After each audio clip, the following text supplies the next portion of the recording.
Evo sad stojimo na mjestu kad je planirana gradnja brane.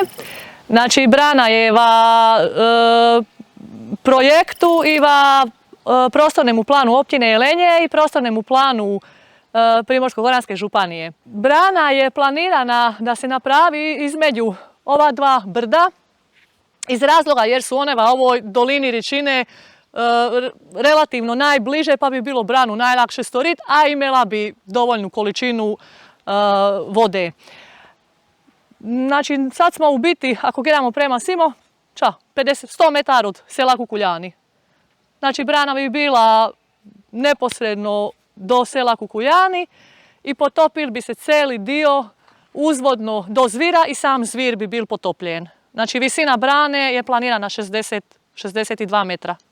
To bi bilo katastrofalno za cijeli ovaj dio i po pitanju života ljudi, po pitanju flore, faune i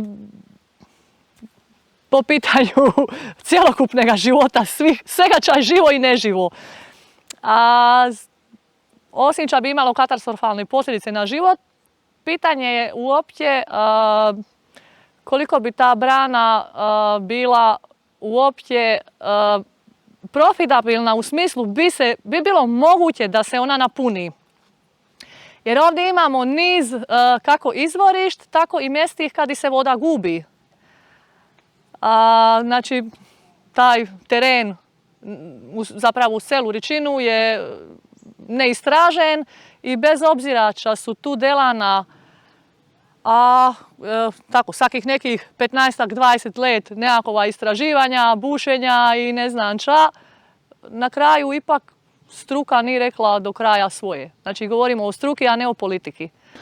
Glavni razlog zašto bi oni delali branu je u biti vodoopskrba. U drugoj fazi bi akumulacija služila za hidroenergiju. Ali čaj, u biti rijeka već sada zadovoljava čak dvostruko, ima više vode nego što je potrebno, u stvari cijeloj županiji. Uz to uopće ne razmišljaju o nekim alternativama poput zahvatanja vode sa sjeverozapada Grobničkova polja, kamo tek u biti najti podzemni tokovi sa Snježnika i sa zaleđa u biti praktički od Prezida do Ilirske Bistrice i Črnega Luga. Znači sve to hidrološko područje Ričine. Ne? Osim toga, ako se napravi brana, o temu se nikako ne govori, je da će izostankom vode, jer se planira i druga brana osim ove, a ta bi bila na Valitjimi,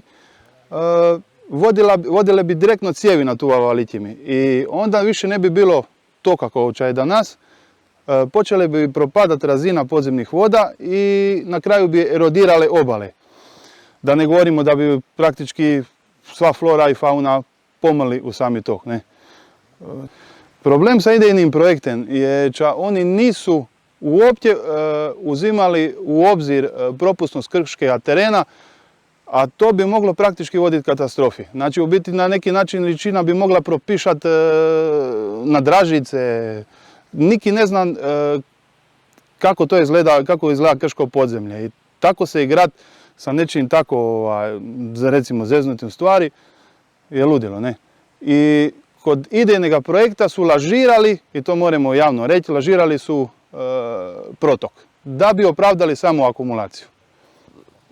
Hidroakumulacija je v planu, to sam već i prije spominjala, prvi projekt je napravljen pred 100 let. Projekt zadnji je od 2015. Tako je. Znači to je friško. Tu sad ako pitate ljudi po naših selih i v Kukuljani, sjetjali, ta brana se neće nikad delat. Jer mi smo nekako već naučili živjeti s tim da nam govore bit će brana, ali ju nikad nisu napravili. Međutim, ona nije nikad napravljena jer nije bilo nikad dovoljno financijskih sredstava. Znamo da se sad povlače ogromna sredstva iz europskih fondovih. Tako da zapravo tek sad, kad je mogućnost da se povuču soldi, postaje vela opasnost da se nju izgradi. Tako je, da je se realizira. Temu je dokaz i čaj 2013. su Hrvatske vode pokušale na jedan podmukli način izvući soldi, između ostalog i za branu, a vatemu u biti čaj, kako se to može nazvati, studij, što li već, oni takve laži iznose poput da pritok Sušica poplavljuje Martinovo selo. A inače Martinovo selo je u stvarnosti udaljeno kakvih par kilometrih od same Sušice. Mislim, te poplave na koje se oni izvlače od Hrvatskih voda pa nadalje, to je smijurija, jer poplave ovdje nisu nikad postojale. I sad da bi se brana najprije u startu je trebala biti kao za obranu od poplava, to je prvi nonsens, onda će pokušati pomoću vodoopskrbe, ne? A vezano na vodoopskrbu, ako govorimo o gradu Riki, najveći potrošač vode je industrija, ne kućanstva. Svi koji bivaju u Riki i u okolici Rike znaju koliko je industrije bilo prije, a koliko je i sad. I da je potreba za vodu u gradu puno manja nego je bila za vrijeme Jugoslavije, recimo to tako, dok je bila industrija. To je odlično rekla, jer ako je, znači, do 79. kad je mijenjana cijev sa 300 na FI 900, kako je ta mitja cijev od 300 zadovoljavala svu industriju u Riki? Nije ni onda bila industrija mala u Riki, je tako? Onda je bila najćem u naponu. Uz to isto se ne govori o riječkim i potoki. Vi imate brdo potoki koji su se inače koristili još i prije za industriju. Ona je na Piopiju, pa imaš Kurinski potok, Lešnjak. Znači Rika već sad ima 20 potoki, 8 u stvari, ki stalno teču, s tim da su snimili, ja mislim, 28 izvorišta na samom Kvarneru, ne, što izlazi van. I sad to je malo i apsurdno, recimo za čistiti ceste, za zalivat rožice, grad zima tu pitku vodu, mislim, prve kvalitete iz Ričine, nonsens, a ima tamo recimo na Piopiju voda gre stalno vanka, na Kantridi gre voda stalno vanka. Ne, suludo, ne? Znači, evropski trendovi, a moramo reći svjetski, valjda ne u modernem svijetu, moramo reći da se pitka voda štiti. A da se za pranje ulica i za zalivanje i za održavanje nekakvih zelenih površina koristi voda ka ni pitka. A Variki je čak i ova pitka, ali ju se pusti ona reva more, znači niki ne kontrolira ti vodotoki, tu bi uložili milijarde v gradnju brane, a s puno manjim ulaganjem se more uštediti pitka voda koja je tu, spravljati u vodospreme, a ne v akumulaciju kada se ona i ovako zapravo zagađuje. Da, ali onda opet dolazimo do druge stvari, što je povezano sve sa tim. Recimo kad su napravili Marištinu, oni su praktički odustali od tih potokih. Jer u biti svi ti potoci gredu sa zapadne strane. I sad oni u biti na neki način to skrivaju, ne? Neki ne razmišljaju na to. To je još jedan adut da se zapre Mariština. To vam je, znači ako ćemo sad pogledat, Mariština je ovako tu, pa nije ni kilometar zračne linije, možda kilometar zračne linije.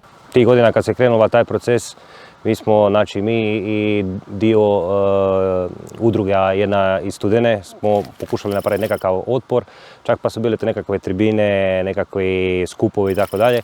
I tako jednom prilikom je bil skup u tu našem uzoretićima v Boćariji, gdje sam, znači bili su tu političari i mora čak ja se baš sad ne moram sjetiti, ali najvjerojatnije možda i neki stručni ljudi, gdje sam ja njima postavili pitanje, s obzirom da je Marišćina tu priko brda, a izvor je tamo, znači ne moramo baš uzimati nikakve mjere da bimo mirili, znači vidi se da je Marišćina iznad izvora, pa sam postavio pitanje da li se napravila jednostavno studija da ta Marišćina jednostavno ne zagadi taj izvor. Kad sam ja malo dobio jedan smišan odgovor da to nije baš moguće, nego da će prije voda iz izvora doći u Marišćinu.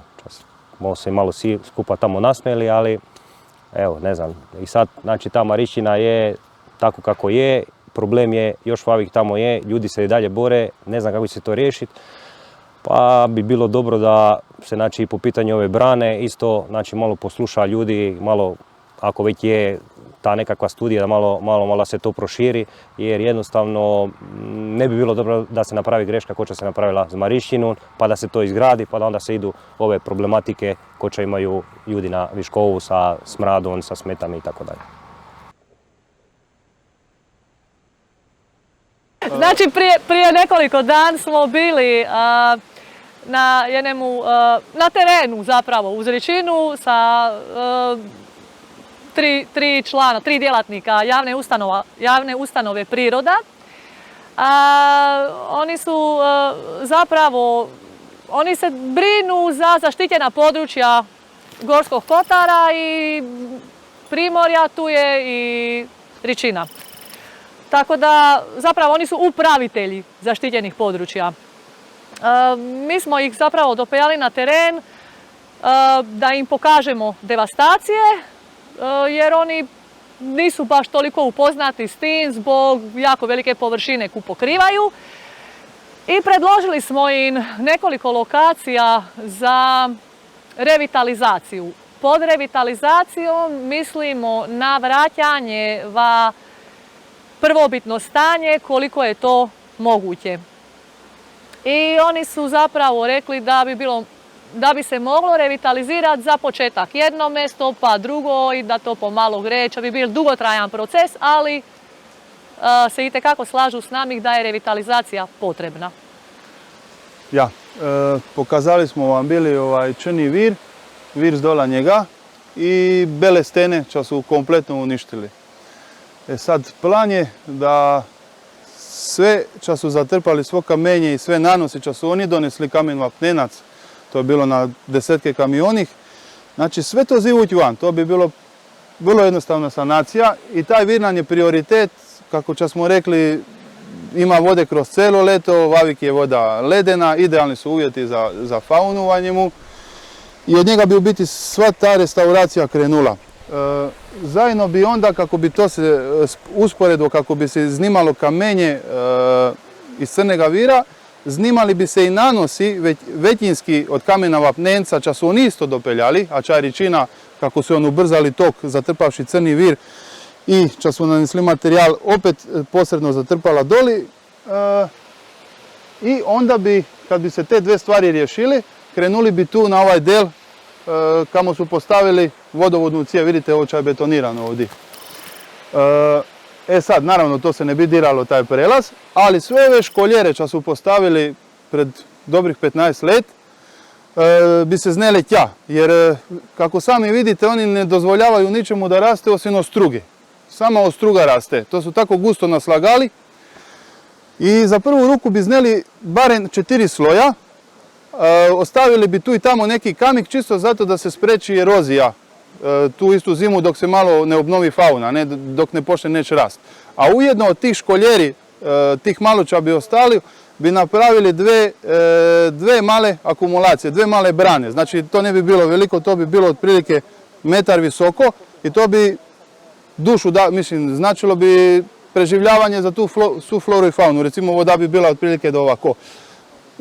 Bilo bi više efekti sa tim, znači osim zaštite u biti pružanja staništa strogo zaštićenim vrstami, raku i pastrvi, na taj način bi se usporaval tok, znači kroz te 2-3 kaskade, tako bi bili, jedna bi bila doli 50 metri, druga 100 metri, treća 150 i na taj način bi se, kako bi se smanjil taj brzi tok, više ne bi ljudima erodiralo doliva Kukuljanimi stari zidi, ne?